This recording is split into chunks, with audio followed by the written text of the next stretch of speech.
जैन मुनि लोग के साहब मत भूलिए, ये आपकी राजनीतिक पहलू थे कि मौलाना तो कुछ नहीं बोल पाएंगे, उनको वेदों के बारे में ज्ञान नहीं है। मैं जानता हूं आपके वर्धमान महावीर जैन स्वामी की पैदाइश से लेकर उनकी मौत तक, मैं जानता हूं आपके जैन धर्म की तारीख क्या है।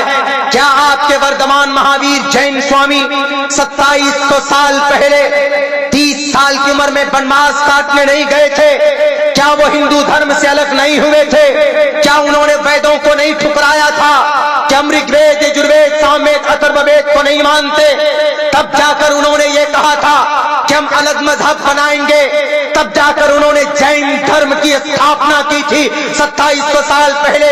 आपके वर्धमान महावीर जैन स्वामी, जिनको आप भगवान मानते हो, कहां पैदा हुए? जहां आपका भगवान पैदा हुआ है उसी स्टेट में अब्दुल्ला सालिम का भी जन्म हुआ है। आपके वर्धमान महावीर जैन स्वामी बिहार की धरती पर आए, वैशाली की सरजमीन पर। मैं भी बिहार की धरती सीमांचल में पैदा हुआ हूं। मैं बताता हूं 30 साल की उम्र में आपके वर्धमान महावीर जैन स्वामी हिंदू धर्म से अलग हुए। क्यों? क्योंकि वैद समझ में नहीं आया, वैदिक धर्म उनको गलत लगा। आज आप चले हो वैदिक धर्म की तशरीह करने। अरे जितना मैं पढ़ता, जितना उस लोग एक साथ में पढ़कर सुना सकता। आप जो बोलते हैं कि हमारे जो 24 तीर्थ थिंकर हैं, उनमें 24वें नंबर पर वर्धमान महावीर जैन स्वामी है और पहले नंबर पर ऋषभ देव जी हैं। तो मैं कहता हूं कि जितने आपको अपने वर्धमान महावीर जैन स्वामी को श्लोक याद नहीं होगा, उतना अब्दुल्ला सालिम आपको एक सांस में पढ़कर सुना सकता। आओ तारीख के ऊपर बात करेंगे। क्यों हिंदू धर्म से अलग हुए थे? क्यों ऋग्वेद को छोड़ा? क्यों यजुर्वेद को छोड़ा? वर्धमान महावीर जैन स्वामी ने इतना अच्छा मजहब ही था, तो क्यों उन्होंने अलग धर्म बनाया? आपका धर्म अलग है। क्या अकीदा है जैन धर्म का? जैन धर्म का अकीदा यह है कि ईश्वर नहीं है।